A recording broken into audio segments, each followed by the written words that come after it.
Hello， 大家好，又嚟介紹一間大閘圍牆花園全座嘅丁屋別墅。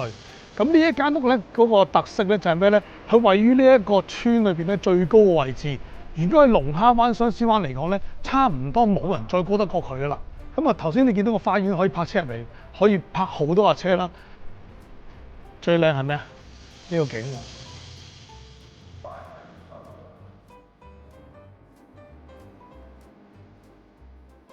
嗱，全座村屋嘅設計咧，大部分咧都係呢個客飯廳擺喺一個地下嗰度，連貫住個花園燒嘢食又好，咩都好。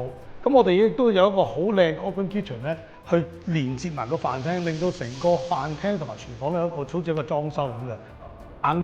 3樓主人房個 view 梗係最靚㗎啦，望晒成個龍蝦灣、相思灣啊！你睇下呢個景啊，永遠冇人遮到你㗎啦。主人房翻入嚟。當然有一個好宏偉嘅廁所啦。點解講宏偉咧？呢個屋嘅屋主除咗用雲石去做呢一個廁所之外咧，佢將個浴缸係擺咗喺最前。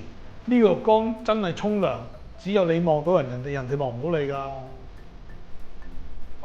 咁啊，浴室裏邊咧亦都有個小型 walk-in closet 嘅。咁啊，換衫啊、沖涼啊，咁亦都係好方便。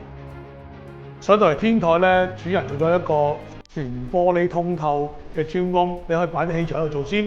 咁出邊當然有個露台啦，不過今次露台咧可能只係曬衫啊，因為咧下邊有個好大花園俾你燒嘢食啊。你睇下個景幾靚！